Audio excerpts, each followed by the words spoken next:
উদ্দিন।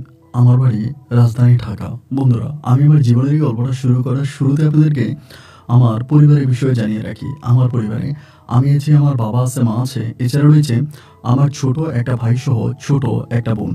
আমরা টোটাল 2 ভাই 1 বোন। আমাদের পরিবারটা রাজধানী ঢাকার বুকেই কোনো এক এলাকায় এক উচ্চবিত্ত পরিবার। আমার বাবা আসলে পেশায় তেমন কিছুই করতো না। আমি জন্মের পর থেকে দেখে আসছি আমরা বাড়িওয়ালা। আমার বাবা যে বাড়িতে থাকতো ওটা আমাদের নিজেদের বাড়ি। ওই বাড়ি ভাড়া দিয়েই আমার বাবা চলতো এবং বাড়ির নিচে আমার বাবার একটা মুদির দোকান ছিল। যদি জিজ্ঞেস করা হয় যে আমার বাবা কী করে, আমি সবার কাছে এটাই বলেছি যে আমার বাবা বাড়িওয়ালা। এবং এরকম করে আমার শৈশবের দিনগুলো কাটতে থাকে। এরকম করতে করতে আমি মোটামুটি বড় হচ্ছিলাম। আমি যখন ক্লাস 3-তে পড়ি আমাদের এলাকাতে, মানে আমাদের এলাকারই একটা স্কুলে, তো ক্লাস 3-তে পড়া অবস্থায় আমার আব্বু একটু হৃদরোগের সমস্যা ছিল। এর আগেও আমার আব্বু একবার হার্ট অ্যাটাক করে এবং এরপরে আমি ক্লাস 3-তে কি 4-এ পড়া অবস্থায় আমার আব্বা দ্বিতীয়বারের মতো আবারও হার্ট অ্যাটাক করে। এবারের হার্ট অ্যাটাকটা আমার বাবার খুব ডেঞ্জারাস ছিল এবং ওই হার্ট অ্যাটাকের পরে আমার বাবাকে হসপিটালে নিয়ে যায় এবং দিনের বেলা হসপিটালে নিলে পরে সেখানে যে ডাক্তার ছিল তারা সন্ধ্যার সময় আমার আব্বাকে মৃত বলে ঘোষণা করে। মানে সন্ধ্যার দিকে আমার আব্বা হসপিটালে মারা যায় এবং আব্বা যখন মারা যাওয়ার পর থেকে আমাদের গোটা পরিবারটা একদম ভেঙে পড়ে। আমরা আনি এবং আব্বাকে আমরা গ্রামে নিয়ে দাফন কাফন করি। এরপরে আমরা ঢাকাতেই পড়ে আছি। আমার মা বাড়ি ভাড়া দিচ্ছি এবং বাড়ি ভাড়া টাকা দিয়ে আমাদের পরিবারটা চলতেছে। এরকম করতে করতে আমাদের পার্শ্ববর্তী আমার একজন আন্টি ছিলেন, নাম শাহিনা আন্টি। এবং আমার আব্বা মারা যাওয়ার পরে ওই শাহিনা আন্টি সবসময় আমার আম্মুর কাছে আসতো।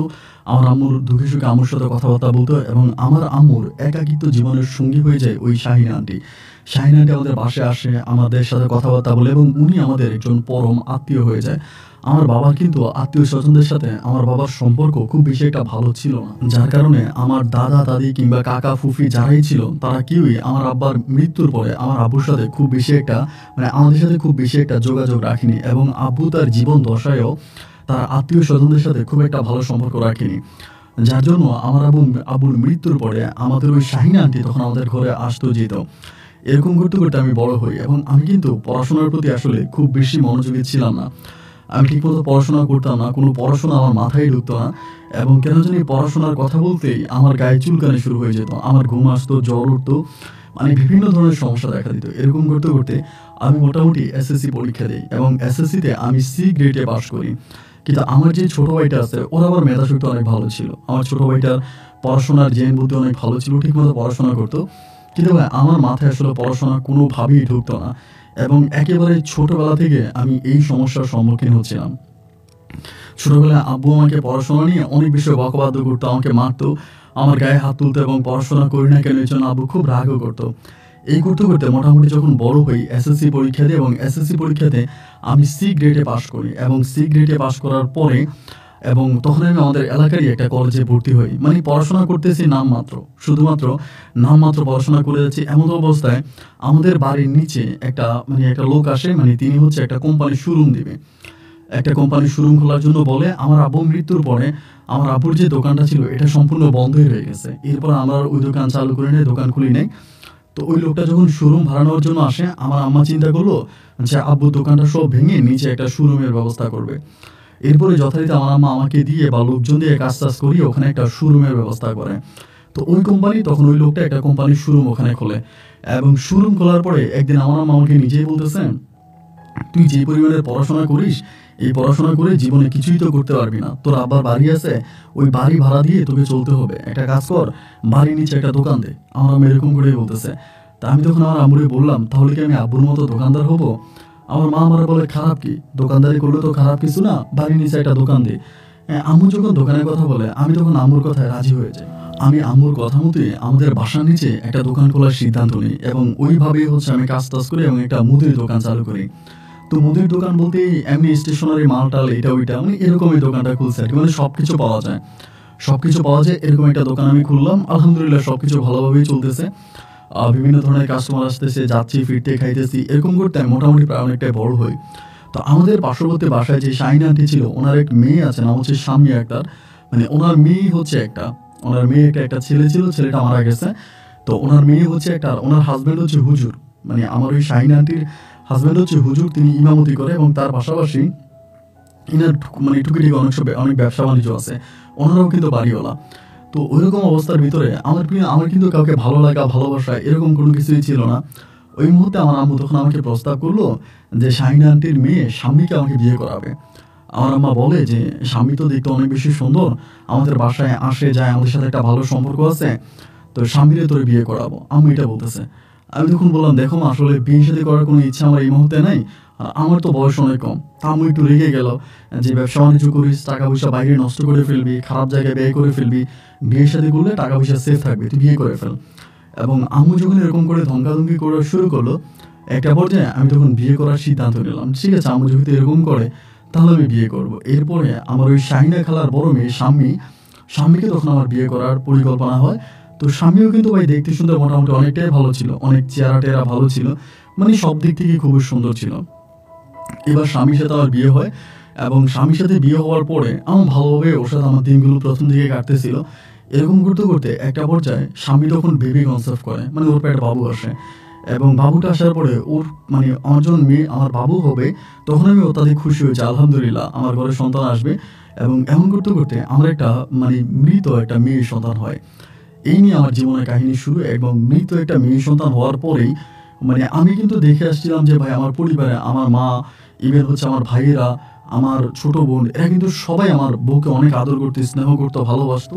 আমার বউ স্বামীকে ছাড়া ওরা কিছুই বুঝতো না। কিন্তু আমার সন্তানটা হয়ে মৃত্যুর পরে আমি হঠাৎ করে আমার শাশুড়ির মুখে শুনতে পাই, মানে শাহিনা আন্টির মুখে শুনতে পাই, আমার মা নাকি কালো জাদু করে আমার বউর ওই পেটের সন্তানটাকে মেরে ফেলে, এরকম কথা বলে। এবং শাহিনা আন্টিটা বলতেছে। তো বলার পরে আমি বললাম যে আন্টি এটা আপনি, মানে আমি মাই বলতে যে মা আপনি এটা কী বলেন, মানে এটা আপনি কেমন কথা বলেন যে আমার বউ তো আপনার মেয়েরে ছাড়া কোনো কিছুই বুঝে না, মানে আমার মা তো আপনার মেয়েরে ছাড়া কোনো কিছুই বুঝে না, অলওয়েজ আপনার মেয়ের সাথে উঠে বসে, এখানে যায় সেখানে যায়, তা এরপরও কেন মানে এরকমটা কেন করবে। এখন উনি বলতেছে যে না আমার আম্মা ইচ্ছে করে মেরে ফেলছে। এখানে কিছু ঘটনা আছে বলতে এরকম, আমাদের যে বাড়ির রাস্তাটা ছিল ওই রাস্তাটা কিন্তু মানে স্বামীদের বাড়ির এদিক দিয়ে আসতে হতো। তো যেহেতু এটা আমাদের নিজেদেরই বাড়ি, মানে স্বামীদের বাড়ি মানেই তো আমাদের বাড়ি, আমার ওয়াইফের বাড়ি মানে আমার বাড়ি। তা আমার আম্মা যখন আমার বাড়িটা ভাড়া হয় না, কারণ ওই দিকটা অনেক চিপা, মানে বাড়ির মধ্যে আসতে পারে না, যাদের চিপা। তো স্বামীদের ওয়ালটা আমার আম্মা বলতেছে যে স্বামীদের ওয়ালটা ভেঙে ফেলার জন্য, ওয়ালটা যদি ভেঙে ফেলে তাহলে এদিক দিয়ে সরাসরি গাড়ি আসবে বা অটো ঢুকবে। তার আমাদের ভাড়াটিয়া যারা আছে এরা অনেক কমপ্লেন করে, রাস্তা থেকে অনেক দূর পর্যন্ত মালামাল হাতে আনতে হয়। তো এতে আমাদের ভাড়াটিয়া কমে যায়, ভাড়া কম পাই, যার জন্য আমার আম্মা এটা স্বামীর আমাকে বললো, মানে শাহিনা আন্টিকে বললো। এবং শাহিনা আন্টি ওই বাড়ির যে ওনার যে ইয়ে ছিল, মানে দেওয়াল ছিল, দেওয়াল উনি ভাঙে নাই, উনি যেখানে ওই ইচ্ছা সেখানেই দিচ্ছে, উনি ভাঙে নাই। এবং এটা নিয়ে একটু মানে শাহিনা আন্টির সাথে আমার একটু মুখ কালাকালি হয়, মানে আমার শাশুড়ির সাথে। এবং আমার শাশুড়ি মনে করে সেই ঘটনার সূত্র ধরেই আমার মা নাকি কালো জাদু করে আমার ওয়াইফের বাচ্চাকে, এবং আমার ওয়াইফের মৃত বাচ্চা প্রসব করে। তো এখন আমি আমার ওয়াইফকে মানে আমি আমার শাশুড়িকে বলি যে আমার আম্মা এটা কেন করবে, স্বামীর তো আর কোনো ভাই বোন নাই, ওর তো আর কেউই নেই দুনিয়াতে, আমি আছি। তো আমি মানে ওর এই দুনিয়াতে কেউ নেই, আমি ওর হাজব্যান্ড, এখন ওর বাড়ির মালিকও তো আমিই হব, তো কেন আমার আম্মা এটা করবে। বলে যে না তোমার আম্মা এটা নিয়ে আমার মেয়ের সাথে রাগ করে উনি আমার মেয়ের কালো জাদু করছে। তাই আমি বললাম আপনি কীভাবে জানলেন। উনি বলে আমি জানছি কীভাবে জানো, আমি একটা কবিরাজের সাথে কথা বলছি, ওই কবিরাজ বলছে তোমার আম্মা আমার মেয়েরা কালো জাদু করছে। এবং এই ঘটনার পরেই উনি তখন করে কি, এই কিছুদিন পরে আমার বউ তখন আমার আম্মুর সাথে খুব ঝগড়া করে, মানে কথা ঝগড়া লেগে যায় যে আপনার কারণে আমার সন্তান মারা গেছে, আপনি কালো জাদু করে আমার সন্তানকে মেরে ফেলছেন, আপনি একটু ডিয়ারিং শাশুড়ি, আপনি ভালো না, এটা ওইটা বলে মানে প্রতিনিয়ত আমার মাকে বকাবাধ্য করেন। আমার মায়ের সাথে স্বামী খারাপ ব্যবহার করে, এই জিনিসগুলো শুনতে আমার কাছে খুব খারাপ লাগে।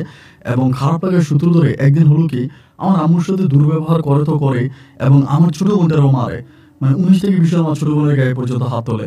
তো একদিন রাতের বেলায় 10টার দিকে আমি খুব ঝগড়া লাগে ওর সাথে, এবং ঝগড়া লেগে আমি ওর গায়ে 2টা থাপ্পড় দিই। এই প্রথম আমাদের বিবাহিত জীবনের এত বছর পরে এই প্রথম আমি ওর গায়ে হাত তুলি। এবং ওর গায়ে হাত তোলার পরে ও তখন করে কি, রাতের মধ্যে ওর আম্মুকে ফোন দেয়, ওর আম্মুকে ফোন করে, এবং ওর আম্মুকে ফোন করলে পরে ওর আম্মু তখন আসে, এবং বাসায় এসে ওর আম্মুরে বলতেছে তুই ব্যাগ ট্যাগ সব কিছু নে, এখানে তোরা থাকতে হবে না। আমি আমার শাশুড়ি বললাম যে দেখেন আমরা স্বামী স্ত্রীর মাঝে ঝগড়া হয়েছে, আমরা ঠিক হয়ে যাব, আপনি এটা নিয়ে টেনশন করেন না, বা আপনি এটা নিয়ে করার প্রয়োজনে সব কিছু ঠিক হয়ে যাবে। উনি বলেছে না কোনো কিছুই ঠিক হবে না, তুমি আমার মেয়ের গায়ে হাত তোলো, তোমার মা আমার মেয়ের কালো জাদু করছে, তো এখন আমার মেয়ে যদি এখানে থাকে হয় তুমি মায়ের আমার মেয়ের মেরে ফেলবা, আর না হয় তোমার আম্মু কালো জাদু করে আমার নাতিনদের যেভাবে মারছে আমার মেয়েটার ওইভাবে মেরে ফেলবে, আমি তোমাদের বাসা আমার মেয়েরা রাখবো না। আমি যত ওনাকে বলতেছিলাম যে দেখেন আপনি এটা করেন না, না উনি ওই রাতের বেলায় আমার বউ স্বামীর নিয়ে চলে গেছে।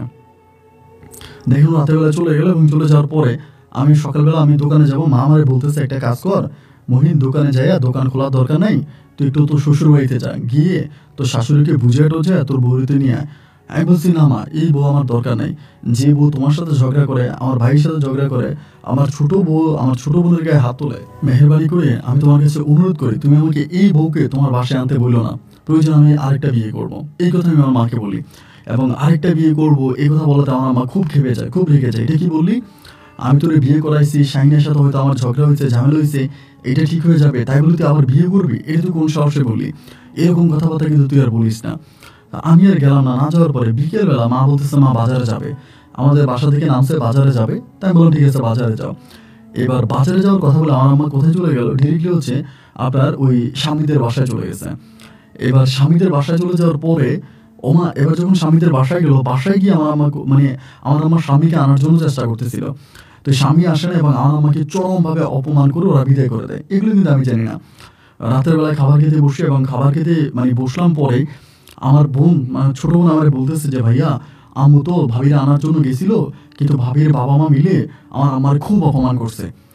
আমি আমার দিকে তাকাইছি, আম্মা আমার বলে না ও মিথ্যা কথা বলে, আমি যাইনি। আমি বলছি তুমি যাও না, তুমি আমার দিকে তাকায় বলো তো। আমার আম্মা তখন আমার দিকে তাকায় বলে বাবারে গেছিলাম তো তোর সংসারটাকে ঠিক করার জন্য, যদি বৌমা আমার সাথে চলে আসতো তাহলে তো কোনো ঝামেলা হতো না, আমি তো এই জন্যই গেছিলাম। মানে আম্মুর কথাটা শুনে আমি তখন এত রাগ হলো যে আমার আম্মা আমাকে জিজ্ঞেস না করে আমার শ্বশুর বাড়িতে গেলে অপমান হওয়ার জন্য আমি খাবার প্লেট থেকে লাফ দিয়ে উঠে যাই, উঠে ডিরেক্টলি আমার শ্বশুর বাড়িতে যায়, মানে শাহিনাটের বাসায়, তো পাশাপাশি বাসা। ওই বাসায় যাই, গিয়ে আমি বলি যে আপনি আমার আম্মাকে অপমান করছেন। ওনারা বসে আছে ডাইনিং টেবিলে, ডাইনিংয়ে সবাই বসে আছে, স্বামীও আছে।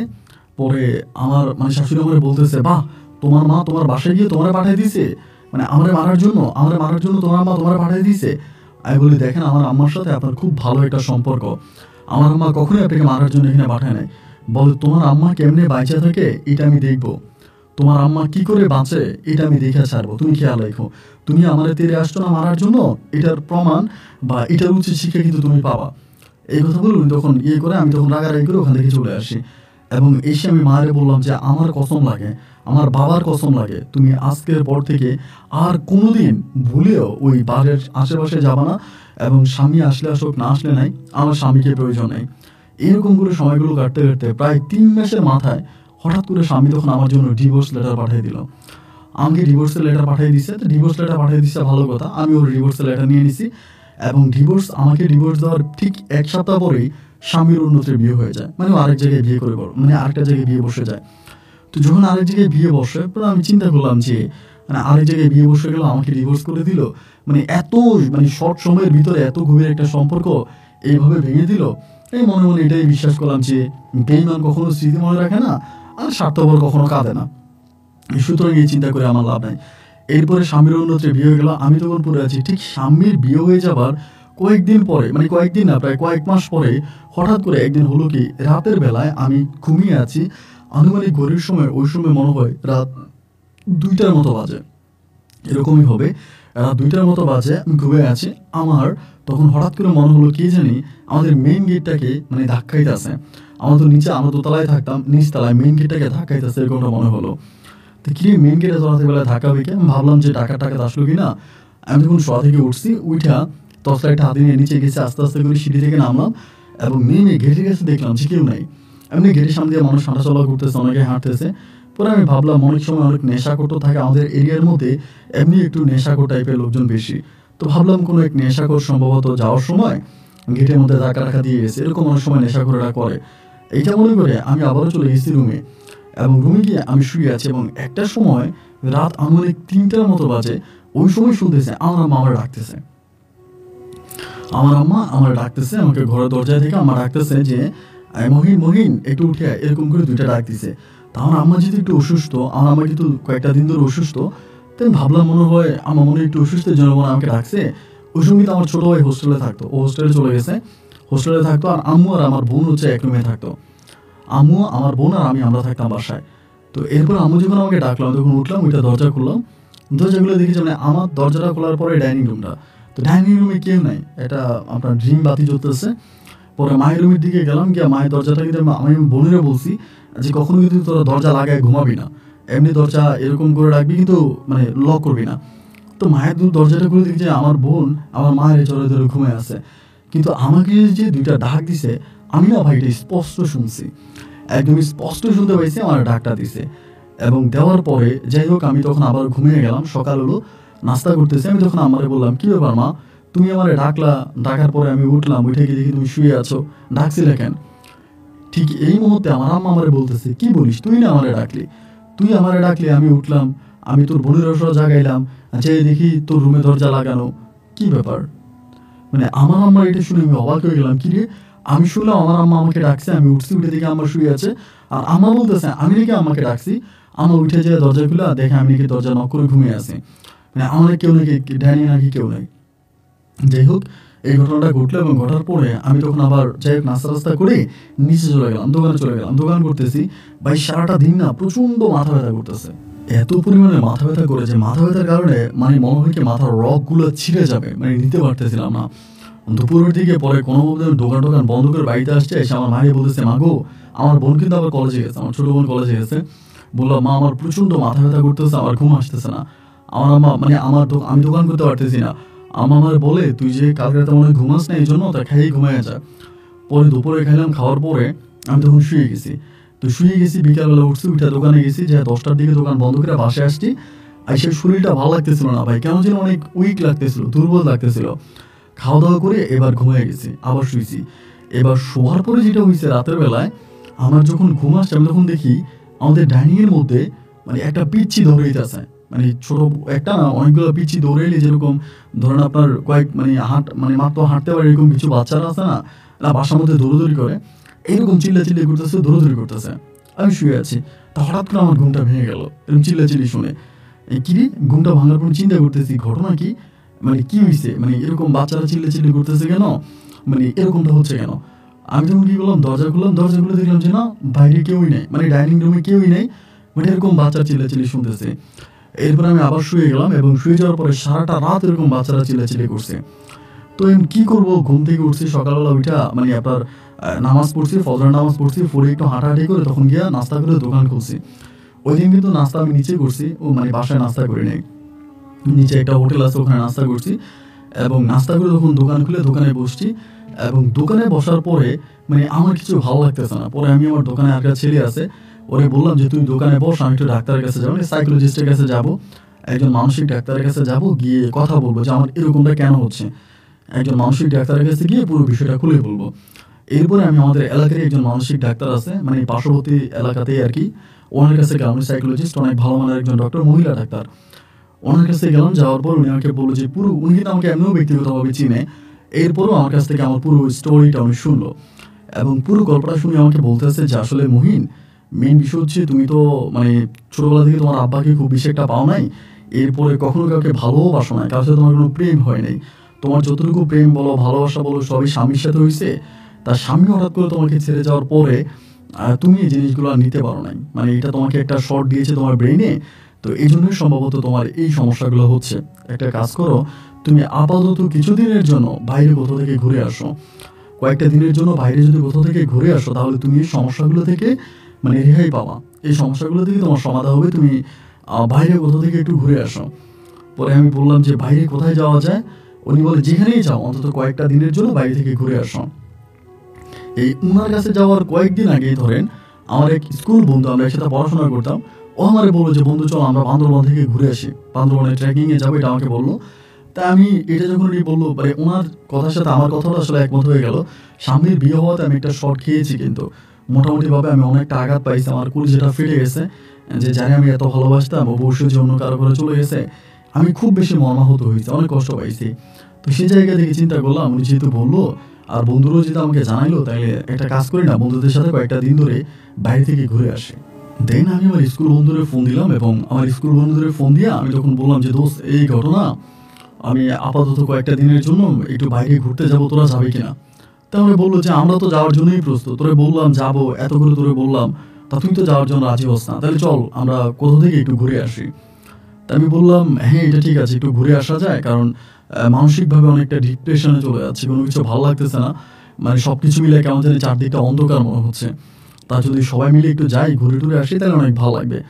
তা বলে যে ঠিক আছে, তাহলে আমি আম্মুরে বললাম, আম্মু তখন আমাকে সাপোর্ট দিল যে না এটা ঠিক আছে, এটা খুব ভালো একটা কথা।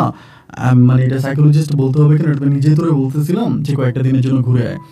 পরে আমার দোকানের যে ছেলেটা, ওরা আমি দোকান টোকান বুঝাই দিলাম, বুঝাই দিয়া আমরা বন্ধুরা মিলা সবাই মিলে একটু ঘুরতে বেরোইলাম। তো আমাদের একটা প্ল্যানিং হচ্ছিল কি জানেন, যেহেতু আমরা ঘুরতে যাব, আমরা ওভাবে আমরা কিন্তু এর আগে অনেকবার অনেক জায়গায় ঘুরতে গেছি। আমরা টোটাল 6 বন্ধু মিলে আমরা ঘুরতে যাই। তো আমরা 6 বন্ধু যেখানেই ঘুরতে যাব ওইখানে আমরা মানে খুব মজা করব, আমরা ন্যাচারাল পরিবেশে ঘুরবো এবং আমরা বাইরে নিজে কুকিং করে খাবো, মানে আমরা ট্রেকিং করবো, মানে আমরা আসলে কষ্ট করতে চাই টুডে, বিষয়টা হচ্ছে এটা। তো বান্দরবনে গেলাম এবং যাওয়ার সময় আমরা যথারীতি বাইকেই করে গেছি। আমরা 3টা বাইক নিয়ে গেছি, আমরা 6 জন বন্ধু। আমার নিজেরও বাইক ছিল, তো 3টা বাইকে করে তাই আমরা তখন বান্দরবনে গেলাম। এবং বান্দরবনে যাওয়ার পরে বান্দরবন থেকে আমরা তখন চিন্তা করলাম যে আমরা লামার ওইদিকে যাব, লামা তারপরে আলীকদম ওই জায়গাগুলোতে ঘুরতে যাব। তো বন্ধু বান্ধব সবাই মিলে তখন পরিকল্পনা যে ঠিক আছে আমরা বান্দরবনে গিয়ে একটা রাত আমরা বান্দরবনে স্টে করলাম। এবং বান্দরবন থেকে দেন আমরা তখন বাইকে করে পরের দিন সকালবেলা ভোরে আমরা তখন লামার উদ্দেশ্যে রওনা দিলাম, আপনার আলীকদম লামা ওই দিকটাতে যাবো। দেন এর মাঝে যাওয়ার সময় আমরা নীলগিরিটা দেখে যাব, এরকম একটা পরিকল্পনা করে দিন আমরা তখন সবাই মিলে ওইদিকে রওনা দিলাম। এবং মোটামুটি প্রায় আপনার বিকেলের দিকে আমরা পৌঁছায় গেলাম লামার ওই দিকটাতে। ওইদিকে পৌঁছাইলাম, পৌঁছানোর পরে বন্ধু বান্ধব সবাই মিলে রাতটা ওখানে কাটাইলাম। এবং কাটানোর পরে অনেকে আসতেছে যে আমাদেরকে বিভিন্ন জায়গায় নিয়ে যাবে, আপনার মানে দেবতা কূপ বা ওই দিকগুলোতে ঘুরতে নিয়ে যাবে, যাবো কিনা, অনেক গাইড আছে ওখানে। তো আমরা বললাম যে না, আমরা আসলে নিজেরা ঘুরবো, আমরা কোনো রকমের কোনো গাইড টাইডের সাথে আমরা যাবো না। দেন আমরা তখন চিন্তা করলাম যে কী করা যায়। বন্ধুরা সবাই মিলে সিদ্ধান্ত নিল যে একটা কাজ করা যায়, আমরা হচ্ছে এই জায়গাটা থেকে মানে আমরা এই জায়গাটা থেকে মানে আপনার লামা হয়ে ভিতরের দিকে একদম আপনার ইন্ডিয়ার বর্ডারের ওই দিকে মানে বার্মার বর্ডারের ওই দিকে আমরা ট্রেকিং করতে করতে যাব, এরকম একটা পরিকল্পনা। তো রাতের বেলায় যাব, মানে রাতের বেলা আমরা বিকেলবেলা রওনা দিব, এরকম একটা প্ল্যানিং। তো এটা কিন্তু খুব দুঃসাহসের একটা বিষয়, আমরা কিন্তু চিনি না, কিন্তু এরপর আমরা এই দিক থেকে যাবো একদম বর্ডার পর্যন্ত, মানে আমরা হেঁটে হেঁটে ট্রেকিং করবো, এরকম একটা অবস্থা। তো দুর্দান্ত মানে ভয়ঙ্কর একটা বিষয়। এরপর আমরা ওই রাতটা ওখানে কাটাই দিলাম। পরের দিন আমরা তখন করলাম কি যে পরের দিন দুপুরের পরে ওই আপনার লামার দিকে খাওয়া দাওয়া করে পরের দিন দুপুরে আমরা তখন রওনা দিলাম যে ঠিক আছে। এবং পরের দিন দুপুরবেলা আমরা তখন এই পাহাড়ি রাস্তা দিয়ে মানে ব্যাগগুলো কাঁধে নিয়ে আমরা হেঁটে হেঁটে হেঁটে হেঁটে যাচ্ছি। যেতে যেতে সন্ধ্যা হয়ে গেলো, আমরা আবার রাতের বেলায় যাওয়ার ব্যবস্থা রাখছি, আমরা মশাল মানে বাতি টাতি আলো টালো যা যা নেওয়া দরকার সব কিছু নিয়েছি। এবং সব কিছু নিয়ে আমরা তখন হাঁটতে শুরু করলাম, মানে আমাদের একটা ডেস্টিনেশন আছে, ওই পর্যন্ত আমরা যাব।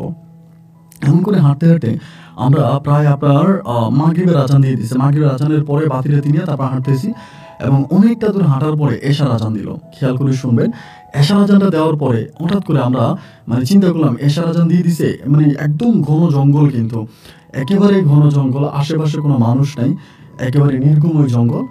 তো চিন্তা করলাম যে আরেকটু সামনে দিয়ে যাওয়ার পরে দেখলাম যে আমরা একটা পাহাড়ে উঠছি, একটা পাহাড় উঠার পরে দেখলাম যে এই পাহাড়টার পাশে আরেকটা ছোট পাহাড় আছে, ওই পাহাড়ে একটা মসজিদ দেখা যাচ্ছে। এবং মনে হলো অনেকগুলো লোক ওখানে উজু করতেছে, মানে এরকম একটা দৃশ্য দেখলাম। এটা কিন্তু আপনার এশার নামাজের সময়, এশার আজানের পরে বন্ধুরা সবাই মিলে চিন্তা করলাম ঘুরতে যেহেতু আসছি, শুধু কি ঘুরবোই, আল্লাহর ইবাদত করবো না, চলো ওই পাহাড়ে গিয়ে নামাজটা পড়ে আসি। আমরা যে পাহাড় দিয়ে যাচ্ছি এটা পাশের একটা পাহাড়। পরে ভাবলাম যে ওই দিক থেকে কিন্তু গেলে আমরা আরেক সাইডে চলে যাব। এরপরও সবাই মিলে তখন বললাম যে ঠিক আছে যাই নামাজটা পড়ে আসি। এরপরে আস্তে আস্তে করে আমরা ওই পাহাড়ের মধ্যে উঠলাম। উঠার পরে দেখলাম যে প্রায় 6-7 জন লোক পাহাড়ি, ওরা উজু করতেছে, ওরা নতুন নামাজ পড়বে।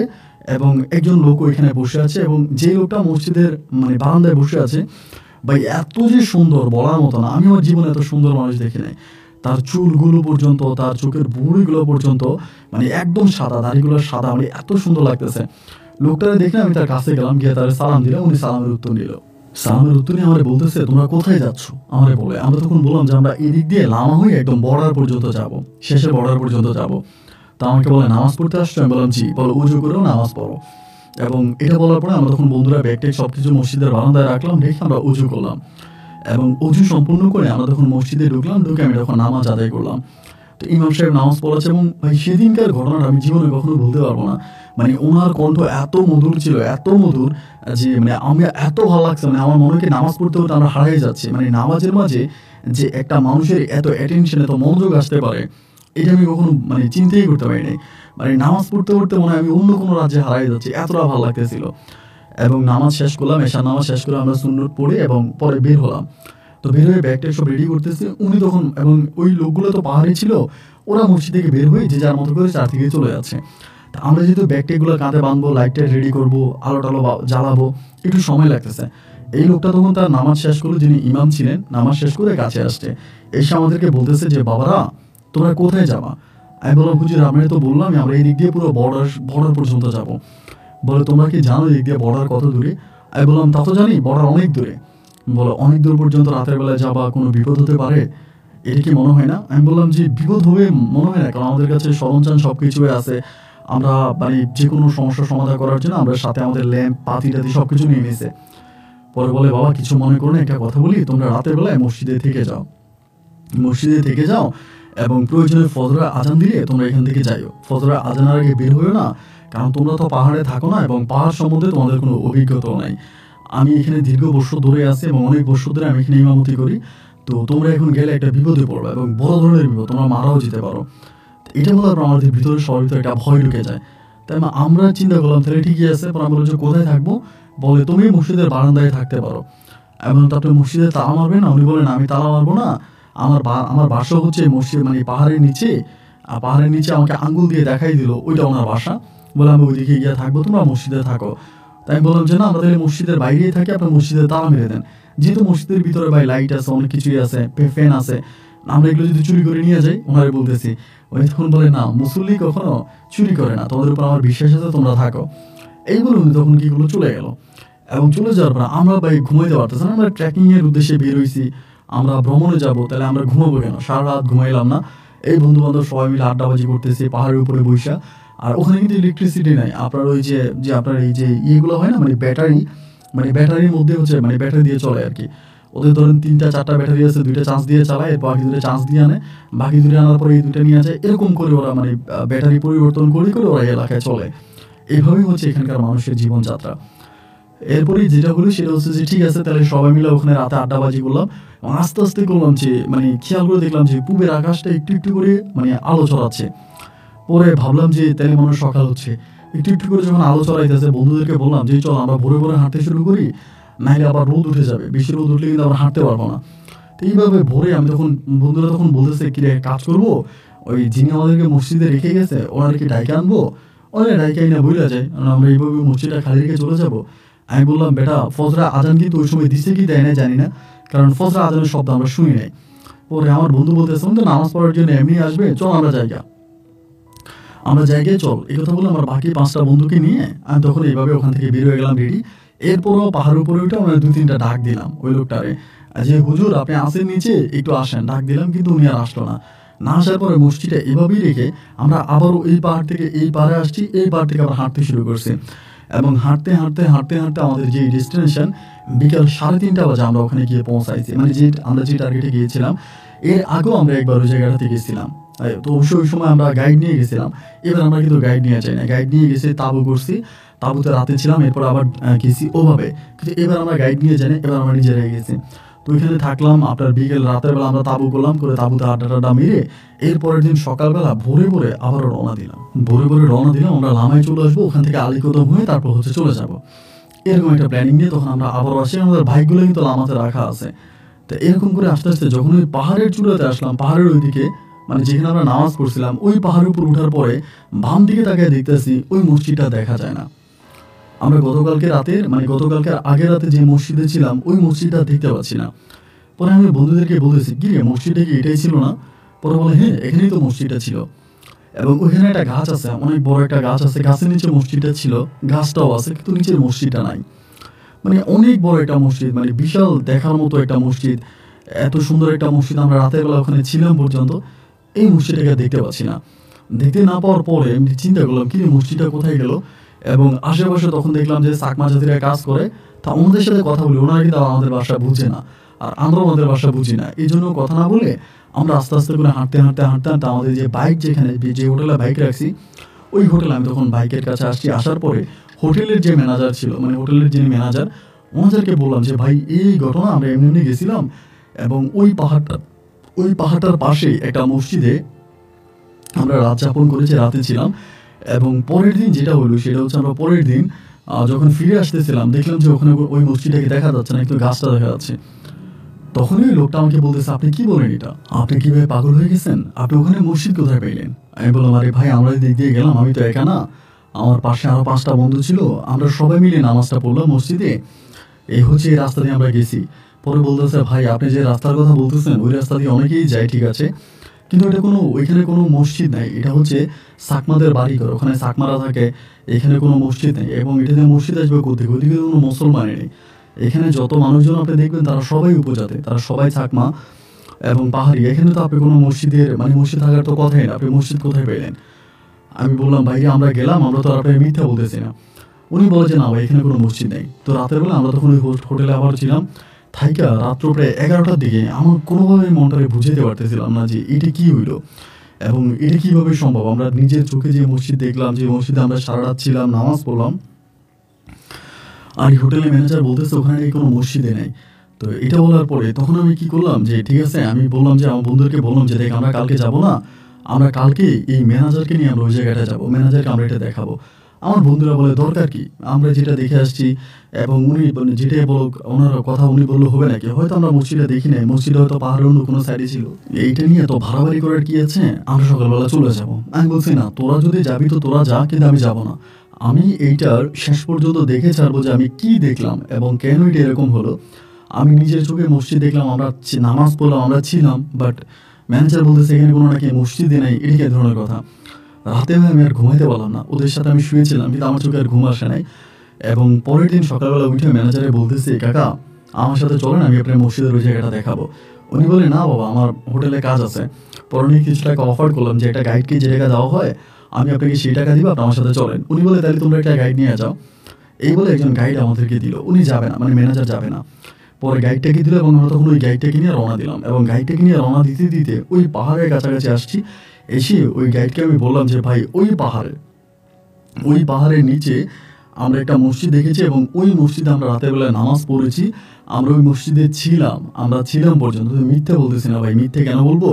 ওই মসজিদে আমরা রাতে ছিলাম এবং সকালে আমরা মসজিদ থেকে বেরোইছি, ওখানে একজন মানুষ ছিল এবং উনি অনেকগুলো মানুষ ছিল, ওখানে নামাজ পড়াইছে। পরে গাইড আমাকে বলতেছে, ভাই ঠিক আছে চলো ওই পাহাড়ের দিকে যাই। তখন তো দিনের বেলায়, দুপুরবেলা। পরে ওই পাহাড়ের দিকে আবারও গেছে, এবং পাহাড়ের দিকে ওইখানে যাওয়ার পরে যেটা হইলো সেটা হচ্ছে, পাহাড়ি ওখানে অনেক মানে চাকমা টাকমা আছে, ওই লোকটা কিন্তু আবার চাকমাদের ভাষায় কথা বলতে পারে, মানে যিনি ছিল বাঙালি উনি টোটালি চাকমাদের ভাষাটা কিন্তু জানে, মানে ওই গাইড ভাইটা। এরপরে তিনি ওই পাহাড়ে গিয়ে চাকমাদের সাথে কথা বলে, তাদের ভাষায় মানে চাকমা দিয়ে ভাষায় উনি কথাবার্তা বলে, এবং বলার পরে উনি বলতেছে যে, ভাই আপনারা চলে যাই। তাই আমি বললাম, ভাই আপনি কি বললেন, আমাদেরকে তো বললেন না। বলে, এখান থেকে চলে যাই তারপরে বলবো, চলেন। এই বলেই তিনি আবার চলে আসতেছে। আমরা বললাম, ভাই বলেন না, কি বললো? অনেকটা দূর চলে আসার পরে আমরা ওইখানে এসে একটু বসছি, একটু বসার মতো একটা বিশ্রামের মতো জায়গায় ছিল, ওখানে বসলাম। বসার পরে ওই গাইড আমাদেরকে বলতেছে, ভাইরা আপনারা তো ঢাকা থেকে আসছেন, আপনারা বিষয়টা বুঝবেন না, তারপর আমি ওদেরকে বুঝিয়ে বলি, দেখেন আপনারা বুঝতে পারেন কিনা। আমি চাকমাদের সাথে কথা বলছি, চাকমারা বললো এখানে কোনো মসজিদ নাই, কোনোদিন কোনো মসজিদ ছিলও না। কিন্তু চাকমারা বললো ওরা নাকি মাঝে মাঝে দেখে, মানে রাতের বেলায় বা দিনের বেলায় বা কোনো নামাজের সময়, মানে আজানের পরে ওরা নাকি দেখে যে ওখানে একজন লোক এসে নামাজ পড়ে, যার চুলগুলো অনেক লম্বা, সাদা সাদা চুল, মুখের মধ্যে দাড়িগুলো সাদা, এবং এরকম সাদা পাঞ্জাবি পরে একটা লোক এখানে এসে মাঝে মাঝে নামাজ পড়ে আজানের পরে। এটা অনেকেই দেখে, চাকমারা যারা ওখানে থাকে, যারা ওখানে স্থায়ী লোকাল, তারা বলে তারা অনেকেই দেখে, এবং ভালো করে দেখতে গেলে আলোকটাকে দেখে না, হয়তো দূর থেকে দেখে ওখানে নামাজ পড়তেছে, ওই কাছে গেলে পরে আলোকটাকে দেখা যায় না। অ্যান্ড মাঝে মাঝে ওখান থেকে নাকি আজানের শব্দ শোনা যায়। এবং চাকমারা এটাও বললো যে আদিকালে, মানে বহু বছর আগে ওখানে নাকি একটা মসজিদ ছিল, এবং অনেক মানে ধর্মীয় লোকজন ওখানে এসে উপাসনা করতো, মুসলিম ধর্মের লোকেরা তারা এখানে থাকতো, বসতো, এখানে একটা মসজিদ ছিল, কিন্তু এটা আজ থেকে শত শত বছর আগে। কিন্তু বর্তমানে এই জায়গায় কোনো মসজিদ নাই। মানে কথাটা শোনার পরে আমার মনে হয় আমি আসমান থেকে পড়লাম, ইয়াল্লা এটা আমার কি বলবো, মানে কি ধরনের ঘটনা। এবং এরপর ওখান থেকে আমি যখন চলে আসলাম, আসার পরে মানে সারাটা রাস্তা ঢাকাতে আসতেছি, বাইক চালাইতে আসছি, কিন্তু মাথার মধ্যে দেখলে এই জিনিসটা ঘুরতেছে, এইটা আমি কি শুনলাম, এটা আমি কি দেখলাম। তো অনেকদিন তো নেটওয়ার্কের বাইরে ছিলাম।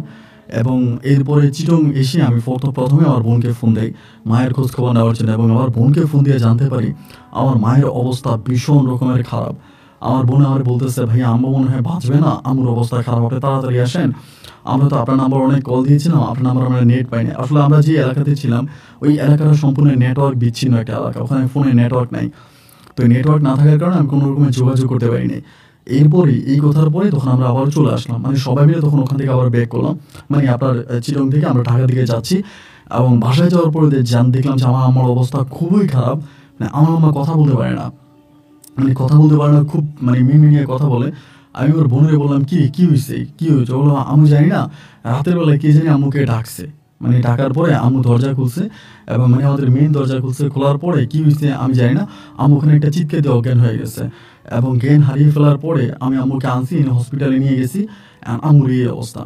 পরে আমি আম্মুরে বললাম যে আম্মু কী দেখছো তুমি দরজা খুলে? আমার আম্মু কিছুই বলে না, মানে মুখে কোনো কথাই বলে না যে আম্মু কী দেখছে, এটা আম্মু বলে না।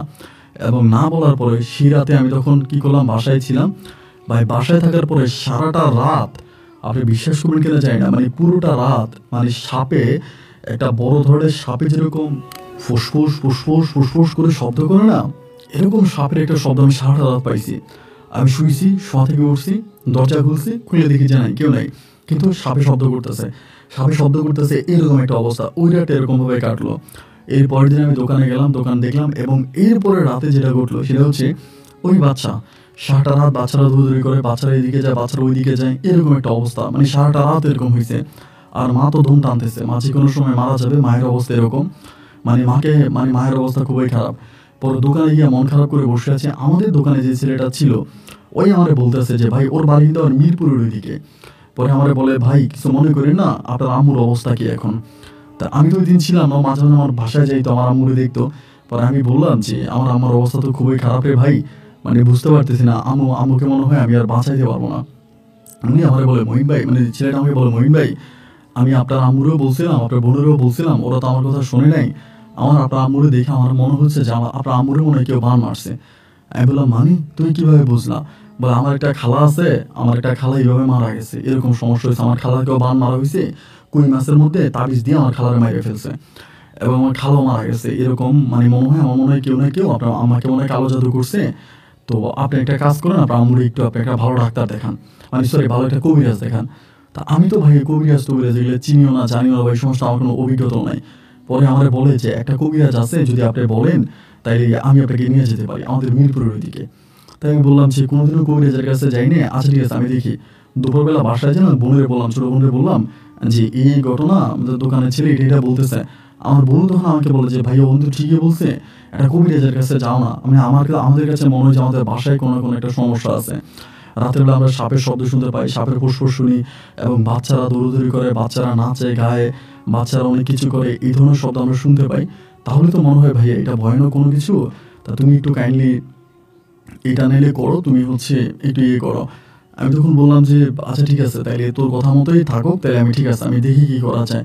এবং আমাদের ওই দোকানের ছেলেটার সাথে এর পরের দিনে আমি তখন গেলাম যে ঠিক আছে, আমি তখন ওর সাথে আমি চলে গেছি ওই মিরপুরে। ওইখানে আমার বাইক নিয়ে গেছি, যাওয়ার পরে ওইখানে একজন মহিলা কবিরাজ, মানে মহিলা তান্ত্রিক, ওই মহিলা তান্ত্রিকের কাছে গেলাম, এবং ওই মহিলাকে আমি সব কিছু খুলে বললাম যে এই ঘটনা। উনি সব কিছু শুনে আমাকে বললো আপনার আম্মাকে আমার দেখতে হবে, আপনার আম্মাকে দেখতে হবে, আপনাদের ঘরে যেতে হবে, আপনাদের ঘরে যাওয়া ছাড়া আমি কিছু করতে পারবো না। পরে আমি বললাম আপনি কবে যাবেন? উনি তখন আমাকে বললো আপনি এটা লিখে দিয়ে যান, আপনার ফোন নাম্বার দিয়ে যান, আপনাকে আমি ফোন দিয়ে আসবো। তা আমি ঠিকানা দিয়ে আসলাম। এর 2 দিন পরে আবার এই 2 দিনের মাঝে কী হয়েছে, এখানে আরেকটা কথা বলি। রাতের বেলায় মানে আমার আম্মা শুয়ে আছে, আমার বোনও শুয়ে আছে, আমার বোন হঠাৎ করে রাতের বেলা চিৎকার করতেছে, মানে মাগো মাগো বলে চিৎকার করতেছে খুব ভয়ে। আমি তখন দৌড়িয়া দরজা, মানে আমার ঘর থেকে বেরিয়ে যে দেখছি আমার বোন চিৎকার করতে করতে মানে ড্রয়িং রুমে চলে আসছে, ড্রয়িং রুমে এসে চিৎকার করতেছে। আমি বললাম কি হয়েছে, তুমি চিৎকার করতেছিস কেন? বলে ভাইয়া আমি দেখি আমি আম্মুরে ধরে শুয়ে আছি, হঠাৎ করে চোখ মেলা দেখি আমি একটা সাপের জড়ায় ধরে আছি। কি বলিস তুই সাপের জড়ায় ধরে আছিস? বলে হ ভাইয়া, আম্মু তো না, আম্মুর জায়গায় একটা সাপ শুয়ে আছে। পরে আমি আমার রুমের মধ্যে ঢুকলাম, ঢুকে দেখি না আমার আম্মু শুয়ে আছে। আমি বললাম তুই দিঘায় তো? পরে বলে যে আমি তো দেখছি ভাইয়া একটা সাপ, এবং আমি দেখছি আম্মু না, আমি একটা সাপকে জড়ায় ধরে আছি। আমি তখন বললাম সারাদিন সাপের মুভি টুভি দেখিস তো, মানে হরর মুভি দেখিস, এই জন্য তোর এরকমটা হচ্ছে। ওরা ধমক টমক দিয়ে আমি তাও ওর আম্মুর সাথে সবাই দিলাম। তারপরে আমি তো জানি কি হচ্ছে বাসার মধ্যে।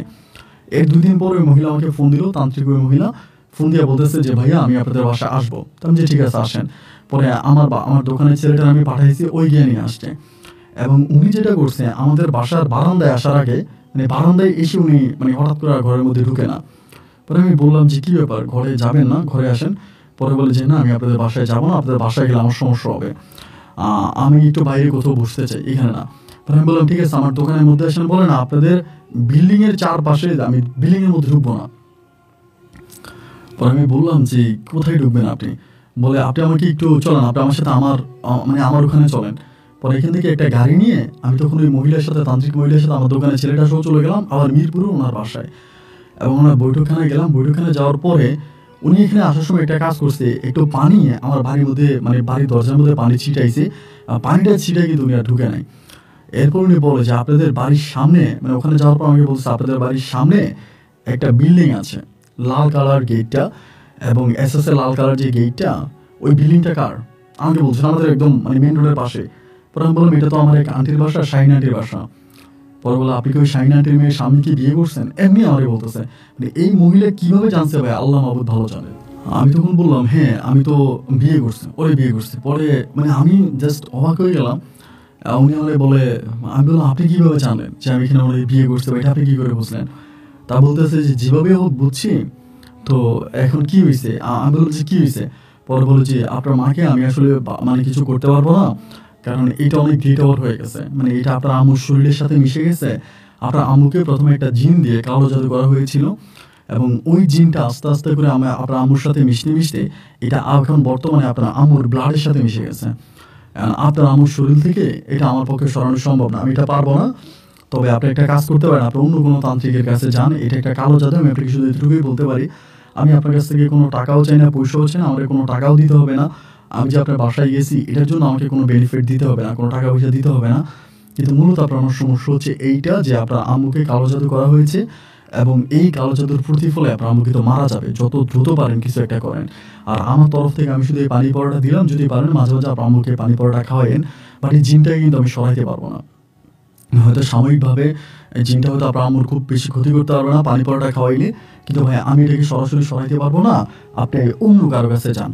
তাই মহিলাকে বললাম যে আপনি আমাকে অন্য কারো ঠিকানা দেন যে কোথায় গেলে আমি আমার মাকে বাঁচাতে পারি। উনি বলে না আমার কাছে এরকম কোনো ঠিকানা নাই। যে জিনটা আপনার আমার উপরে চালান করা হয়েছে এটা খবিশ জিন, মানে খুব খারাপ একটা জিন। যে জিনগুলো ময়লা মানে আবর্জনার মধ্যে থাকে, বেশিরভাগ সময় সাপের রূপ ধারণ করে এবং বাচ্চাদের রূপ ধারণ করে, সাপের রূপ ধারণ করে। তাই এইরকম জিনগুলো দিয়ে আপনার আমাকে চালান করা হয়েছে। তো এটা আসলে আমার দ্বারাই পসিবল না, আপনি প্লিজ আপনি অন্য কোথাও দেখেন। আমি মহিলার কাছ থেকে চলে আসি এবং এরপর থেকে ঘরে থাকতে আমার ভয় লাগে। আমাদের দোকানে যে ছেলেটা ওরা তখন আমি আমাদের বাসায় রাখি, যদি আমার সাথে আমাদের বাসায় থাক, মানে আমার রুমে থাক। কারণ রাতের বেলায় ভাই বাচ্চার চিৎকারে ঘুমানো যায় না। সারাটা রাত বাচ্চারা চিৎকার করে এবং সারাটা রাত হচ্ছে সাপে ফুসফুস করে, মানে এই জিনিসগুলো মানে আমার সারাটা রাত বাসার মধ্যে হতে থাকে। এরকম করতে করতে পরে আমি আরেকটা কবিরাজের কাছে যাই আমাদের ঢাকার বাইরে গাজীপুরের ওইদিকে, এবং ওইটা ছিল হুজুর কবিরাজ। ওনার কাছে যাই, উনি বলে ভাই ভালো করে দিতে পারবে কিন্তু টাকা লাগবে, 3 লাখ টাকা লাগবে। তা আমি বললাম 3 লাখ নয়, যদি আরও বেশি লাগে আমি তাও দিতে রাজি আছি, কিন্তু আমার মাকে তো আমার বাঁচাতে হবে। আমি 3 লাখ টাকা ওনার সাথে কন্ট্রাক্টে রাজি হলাম। প্রথমে 2 লাখ, আমি 1 লাখ টাকা দিছি, এরপরে 50,000, এরপরে 50,000, এরপরে আরও 1 লাখ, আমি টোটালি 3 লাখ টাকা ওনাকে দিলাম।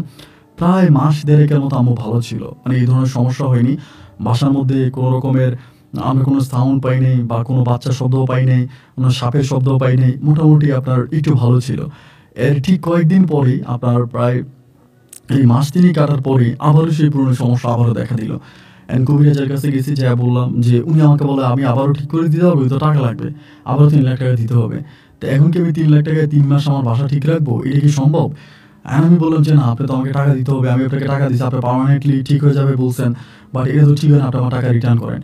এই লোকটার সাথে আমার মোটামুটি অনেক ঝামেলা হলো। ওখান থেকে আমি তখন চলে আসি, টাকা ওনার কাছ থেকে নিতে পারলাম না, এবং আমি এটা কোনোভাবেই ঠিকও করতে পারলাম না। এরপরে বিভিন্ন জায়গায় কেউ আমাকে এখানে বলে, কেউ এখানে বলে, অনেক জায়গায় ঠিকানা দেয়, এবং লাস্ট পর্যন্ত আমি ইন্ডিয়াতে পর্যন্ত আমার আম্মুকে নিয়ে যাই। ইন্ডিয়ার একটা ঠিকানা দেয় যে ওই ঠিকানা নিলে হয়তো আমার আম্মুকে বাঁচানো যাবে। ওই ইন্ডিয়ার একটা ঠিকানা দিলে পরে আমি ওই ইন্ডিয়ানে মানে ওই ইন্ডিয়ার ঠিকানা পর্যন্ত আমি যাই, আমার আম্মুকে নিয়ে যাই, কিন্তু ওইখানে আমি আমার আম্মুকে ভালো করতে পারি না। আমার আম্মু যে ভালো হয় না বিষয়টা এরকম না, ভালো হয়। ধরেন কোনো একটা তান্ত্রিকের কাছে গেলাম, কোনো একটা কবিরাজের কাছে গেলাম, তাবিজ দিল, পানি পড়া দিল, 2 মাস 3 মাস, বড় জোর 3 মাস, মানে 1.5-2 মাস 3 মাস পরে আমার আম্মুর আবারও সেই সমস্যা কীভাবে আবার দেখা দেয়। এবং আমার আম্মুর যে সমস্যাটা হয়, আম্মু রাতের বেলায় চিৎকার করে, কাঁদে এবং ভয় পায়, সারা রাত ভয়ে থাকে, খাওয়া দাওয়া করে না, চোখগুলো ছোট হয়ে গেছে, মাথার চুলগুলো উঠে যাচ্ছে, এবং দিনে দিনে শুকিয়ে একেবারে কয়লা হয়ে যাচ্ছে। এরকমভাবেই তখন সময়গুলো কাটতেছে। আমরা এদিকে সেদিকে বিভিন্ন দিকে কথা বলি, আমাদের আত্মীয় স্বজন, আমার নানুর বাড়ির লোকজনদের সাথে কথা বলি, যে আর কোনো কবিরাজ আছে কিনা, আর কোনো তান্ত্রিক আছে কিনা, বা কোথাও নিলে আম্মুকে ভালো করা যাবে কিনা। আমি আর কোনো ঠিকানা খুঁজে পেলাম না। আমার আম্মুকে ভালো করার আর কোনো রাস্তাও খুঁজে পেলাম না, আর কোনো ঠিকানাও খুঁজে পেলাম না। এবং সর্বশেষ অবস্থা এরকম হয়েছে যে আমার কাছে মনে হয় আমার আম্মুকে আল্লাহ ছাড়া পৃথিবীর কেউ বাঁচাতে পারবে না। এবং একটা সময় সব কিছু ছেড়ে দিয়ে এমন একটা অবস্থার মধ্যে চলে গেলেন, মানে আমি এই পর্যন্ত কিন্তু আপনার প্রায়, আমি বললে আপনি বিশ্বাস করবেন না, আমার কাছে মনে হয় না, আমি প্রায় 40 লক্ষ টাকা আমার আম্মার পিছনে খরচ করছি। আমাদের একটা জায়গা ছিল গ্রামে, গ্রামের জায়গা বিক্রি করছি। ঢাকায় আরেকটা ফ্লট ছিল, ওইটা বিক্রি করছি। আমার ব্যবসা বাণিজ্য টাকা পয়সা দিছি। আমার ছোটো বোনদের যে, মানে আমার ছোটো ভাই যে চাকরি করতো, আবার একটা ভালো চাকরি পায়, মানে ওর এখান থেকে টাকা পয়সা নিয়েছি। মানে মানে টাকা পয়সা এতভাবে খরচ করছি বলার মতো না। যে যেখানে বলছে, যে যে জায়গায় বলছে এই জায়গায় নিলে ভালো হবে, ওই জায়গায় নিয়ে গেছি। এই জায়গায় নিলে ভালো হবে, ভালো হবে, মানে টাকা লাগবে, টাকা লাগবে, মানে যেই যে সময় যেখানে নিতে বলছে সেখানেই নিছি। যত টাকা বলছে তত টাকাই দিছি। কখনোই কিন্তু এটা বলি নাই যে না, আমাদের এত টাকা দিতে পারবো না। মানে গেলে 2 লাখ, 3 লাখ, 5 লাখ, 10 লাখ এরকম করে দিতেই থাকতাম।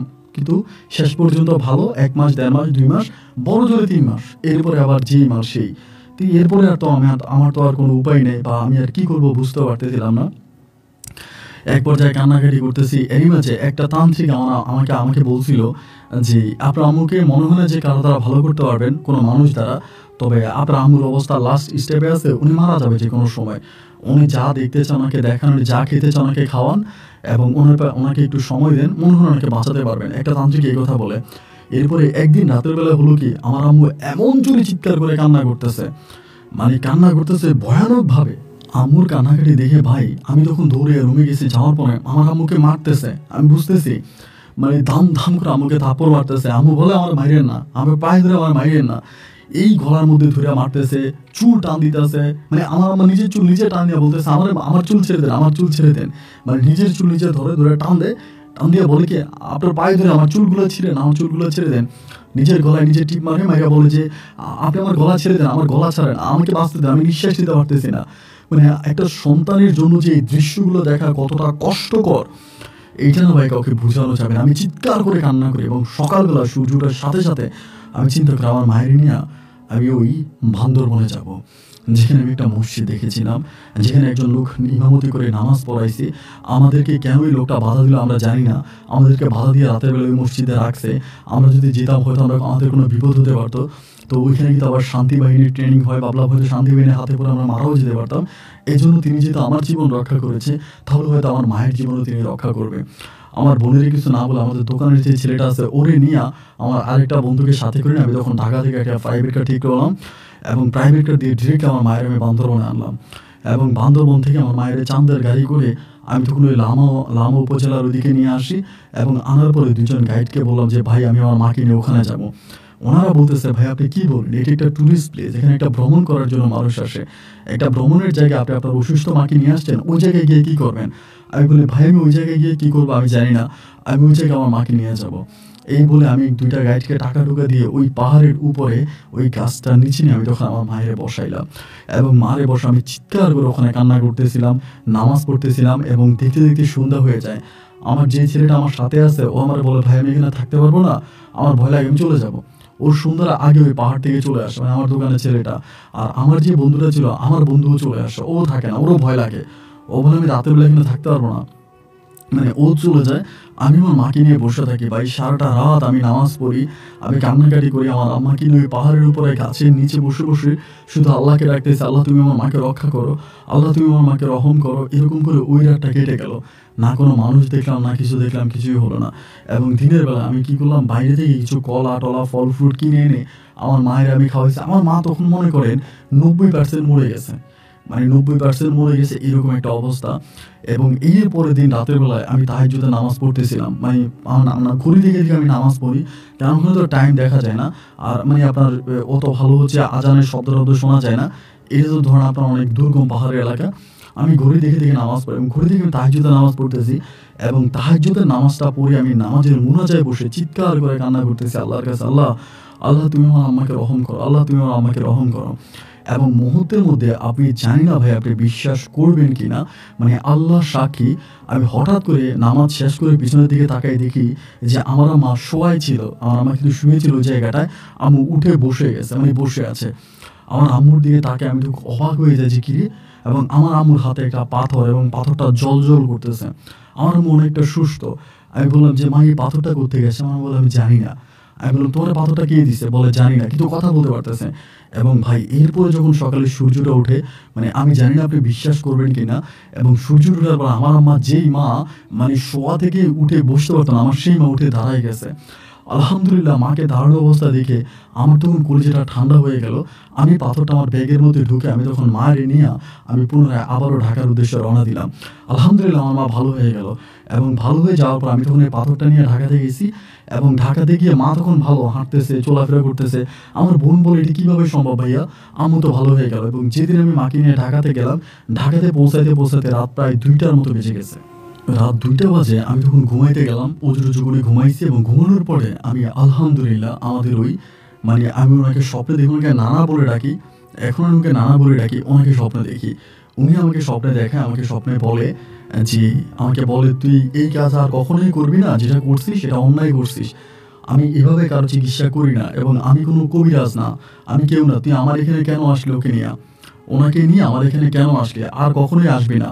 তুই তোর কান্নাকাটি দেখে আমি সহ্য করতে পারি নাই, এবং তোর জন্য আমি নামাজ পড়তে পারি না, এবং তুই তোর মাকে নিয়ে আসছিস দেখে আমার খুব খারাপ লাগছে। এই জন্য আমি তোর মাকে সুস্থ করেছি এবং তোকে একটা পাথর দিয়েছি। এই পাথরটা তুই ঘরের মধ্যে রাখবি, এবং যত কাল পর্যন্ত তোরা এই ঘরে থাকবি এই পাথরটার সাথে সাথে রাখবি, কখনোই পাথরটাকে ফেলে দিবি না। পাথরটা সবসময় সাথে সাথে রাখবি, এবং পাথরটা যাতে কোনো সময় কোনোদিন ফেলে না যায়। এরপর আমি স্বপ্নে দেখি, এবং স্বপ্নের পরে এই পাথরটাকে আমি তখন ঘরের মধ্যে রেখে দিই। ভাই এই ঘটনা আমার 2014 সালের ঘটনা, 13 কি 14-র কাছাকাছি ওই সময়ের ঘটনা। এবং 13-14 সাল থেকে শুরু করে আজকে প্রায় 2024-25 চলতেছে। এই সময়টা পর্যন্ত আমি ওই পাথরটাকে আমাদের ঘরে রাখছি, এবং এই পর্যন্ত পাথরটা আমাদের ঘরেই আছে। এবং আমার আম্মা এখন পর্যন্ত অনেক সুস্থ। আমার আম্মার আর কোনো সমস্যা হয়নি, আমার আম্মার আর কোনো রকমের শারীরিক প্রতিবন্ধিতা হয়নি, কিছু হয়নি। আমার বোনকে আমরা বিয়ে দিছি। এরপরে আমি আবার তানজিনা আক্তার নামের আমার এক বিয়ে করছি, আমার ওয়াইফ। সে আবার 5 ওয়াক্ত নামাজ পড়ে, ধার্মিক, খুব ভালো একজন মেয়ে আমার ওয়াইফ। আমার এখন বর্তমানে 2টা কন্যা সন্তান আছে। আমার মা আমার মেয়েদেরকে নিয়ে খেলে ধুলে হাঁটে হুটে, মানে অনেক মজা করে। আমি যে একটা মানুষ, আমার যে সমস্যাটা ছিল পরিপূর্ণভাবে ওই সমস্যা থেকে আমি রক্ষা পাইছি। এবং আমার এই ঘটনাটা আমি আমার বন্ধুদেরকে বলি, অনেকে আমাকে বলে যে দোস্ত আমরা ওখানে দেখতে যাবো।